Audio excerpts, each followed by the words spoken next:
Perhaps because there are those who believe that authority is all of a piece, and to challenge it anywhere is to threaten it everywhere.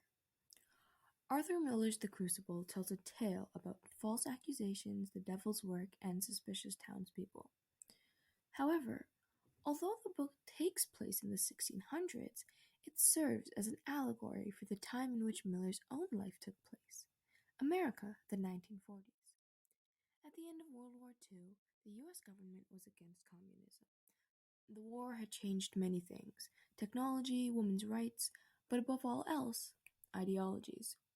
As a country with a broken democracy, people searched for a government that took care of them. This desperate call to change, combined with the left-wing ideas of communism, furthered the US government's actions to declare it as public enemy number one. The most infamous enemy of communism was one Senator McCarthy. McCarthy didn't just have extreme opinions, but he led one of the most brutal periods in American history, the witch hunts.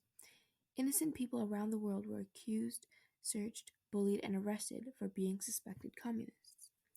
Arthur Miller was one such person, and as such was inspired to write The Crucible as a criticism of the time.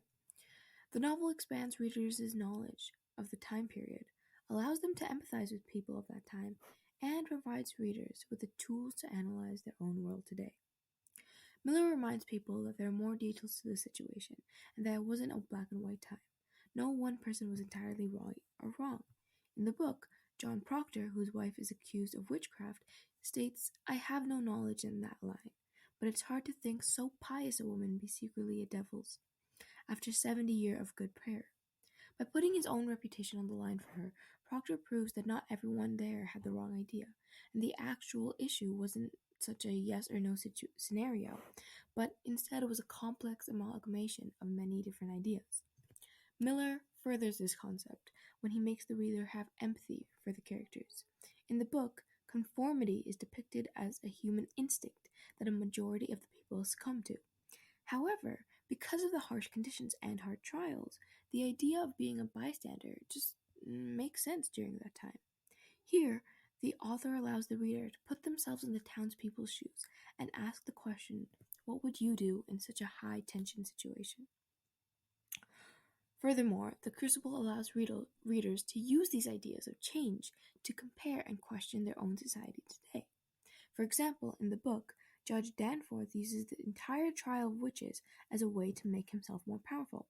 When addressing the people involved, he states, "Do you know who I am, Mr. Nurse? And do you know that near to 400 are in the jails from Marblehead to Lynn, and upon my signature, and 72 condemned to hang by that signature?" Instead of ruling by impartial justice, he uses fear and intimidation tactics to get his way.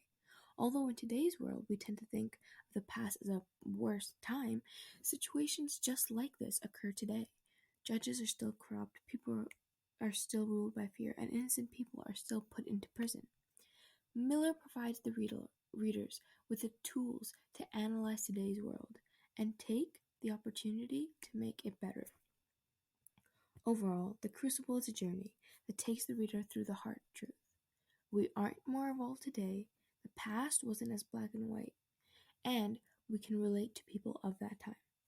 Miller created a well-made play that truly depicts the importance of reading.